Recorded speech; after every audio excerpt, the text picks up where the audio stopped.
Hi, this is Mike Bremner, and I'm making this video to take the place of the Parent Get Acquainted night that I was unable to attend a couple weeks ago to introduce you to myself and to the class. So I wanted to take this opportunity to do that. Sometimes it's helpful to know who's talking, so I have a small picture of me just on the right side of the screen right here. I am beginning my 20th year teaching at Bennett. I believe this is my 12th, not consecutively, but 12th teaching seniors overall. And the course is entitled Faith and Fulfillment. And the course is centered around four basic questions that guide us through the year. The first question that guides us is the who am I question, and how did I get this way? And the goal of this is to know ourselves and maybe where we can see opportunities to make changes where necessary. Thomas Merton is famous for talking about for him to be a saint means to be himself, and for all of us to be a saint means to be ourselves. So the problem of sanctity and salvation is in fact the problem of finding out who I am and discovering my true self. And St. Teresa of Avila is also known for speaking about how little we know ourselves, and I think our culture that we live in doesn't push us much to live interiorly and understand ourselves well, and especially the age I think your sons and daughters are currently at. We are so busy and so focused on other things and social media and the events we're involved in at school and elsewhere that time to spend contemplating who I am, what makes me tick, is we don't spend enough time doing that, I should say. So the beginning of the course, we've already read The Holy Longing, Chapter 1, which is a chapter on spirituality and the meaning of spirituality. We've looked very briefly at the 8 stages of psychosocial development that Erik Erikson is known for, as well as even a more brief look at Alfred Adler's work on the impact that birth order can have on development, just to begin to scratch the surface of asking the question, kind of, how did my upbringing affect me? How have I developed as a person? What are some of the experiences I've had that might have in some way shaped who I am and who I'm choosing to be? We are in the midst right now of looking at the Enneagram. We're reading a book called The Enneagram Made Easy, as well as using some other resources. The Enneagram is a personality typing tool that helps us identify our motivations, what makes us tick, and ultimately I emphasize the importance of seeing the Enneagram as a tool for conversion, so we can move from being a person controlled by our habits and habitually responding without thinking to a person who's more aware of their habitual behavior. And we can choose to be the same, but now we're aware of our habit and we run it as opposed to it running us. And we will read sections of the book called Becoming Who You Are by Father James Martin, where he investigates a little bit of his spiritual and religious journey, and we're reading the book kind of to invite ourselves to reflect on ours as well. The second question that we'll deal with is, who is my God? Our goal will be looking at our beliefs about God and our struggles with belief. We'll look for evidence for belief in God. We'll call them, proofs of God's existence. We'll look at some of the traditional proofs from people like Thomas Aquinas. There's a professor at Boston College named Peter Kreeft who I personally have benefited from reading, and so I'll share some of that, his work with your children. But the goal is to examine our deepest longings and our deepest aspirations and try to determine what type of life will best respond to them. My personal belief, and I think the teaching of the Church, is that a life focused on God and a living according to the Catholic tradition will best respond to their deepest longings and aspirations. God wants the very best for them, and I want to invite them to start to realize that.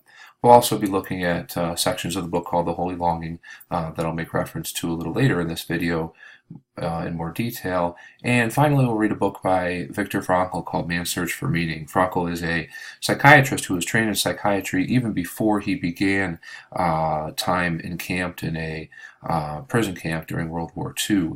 And so his insights into how people hung on to meaning and fulfillment and purpose, even in what you'd probably call the most grave of circumstances, is insightful for us as well. The third question we'll deal with is, does or how does my faith affect my relationships? Obviously, the first two questions, who am I and who is God, should probably impact how we interact with others. if we become more aware that we're called to be Christ to the world, we're called to respond to who God calls us to be, clearly that should impact what we do and how we act in the world. And again, we'll keep revisiting this book, The Holy Longing, reading a chapter here and a chapter there as it guides us through the course. We'll also read various class handouts on this topic.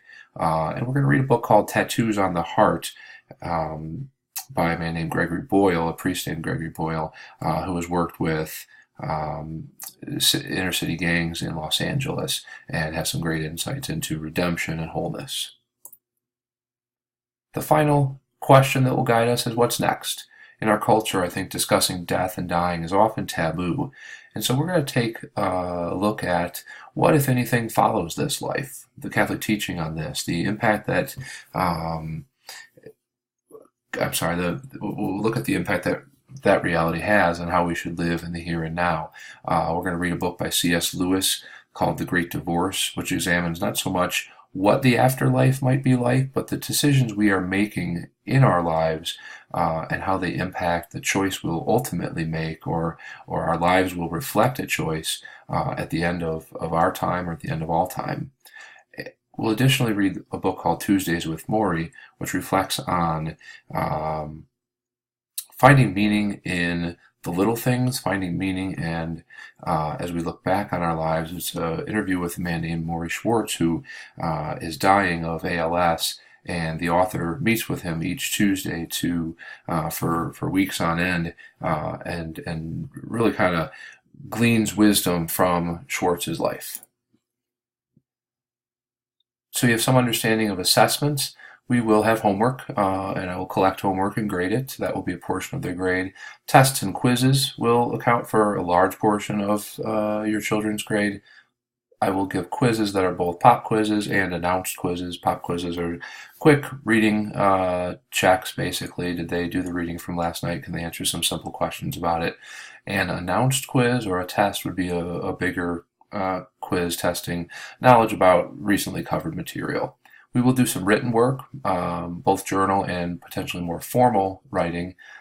In those cases, I want to emphasize one thing that I think is a concern for some at times. I will grade their written work for completion, for effort, and if I'm grading their opinion, what I will grade about it is, do they support their opinion with evidence that backs it up? I will never grade them on their opinion per se. In other words, they can very much disagree with me and still receive 100% on the assignment. The final section of their assessment would be participation. Participation will be considered as I accumulate grades. I use Plus Portals both for giving assignments to students and also for entering grades and delivering them. If you want to stay on top of your children's grades, Plus Portals is the way to do that. This is a course that's required for graduation, so both semesters must be passed. I certainly hope and anticipate no problems with that, but if we get close to the end of the semester, please feel free to reach out and we can discuss any potential concerns you may have as if grades don't look like what you want them to be or what I want them to be. A little bit about me. Sometimes with this parent night, I don't know whether parents want to know about the course that their child is taking or the person who's teaching it. So a little bit about my background. I actually went to Bennett, graduated back in 1990, and I'd like to think I know a little bit about what your children are going through because I've experienced something similar by attending here myself. At the same time, I know that Bennett has changed dramatically, and I imagine there are many more pressures, and it's much more difficult than it ever was when I was here. When I graduated, I went to the University of Notre Dame, and I received a bachelor's in business administration in accounting. And I began working at Arthur Andersen shortly after graduation. I think this is a picture of me in one of my accounting classes. I didn't like accounting very much. I did well. I did fine. In fact, I passed the CPA exam. I was working for Arthur Andersen for a number of years after graduation and was doing well. But I was bored. It wasn't the vocation that I wanted. And so I began, what I was doing at work a lot at Arthur Andersen was No, I'm kidding. This is probably not even a funny joke anymore. But no, I didn't shred documents or anything. But I left there thinking, you know what I want to do? I want to teach. And so I went back to Loyola University and got my master's degree in theology with a focus in Christian ethics. I also have been coaching basketball at Bennett since 2003. I've been coaching golf for since 2014, and I actually assisted with the baseball program for 3 years as a freshman coach, and I ran the underclass retreat program at Bennett for the first 10 years I worked here. This is my family. I have 4 kids. They're currently at St. Peter and Paul, and hopefully one day will be Red Wings as well.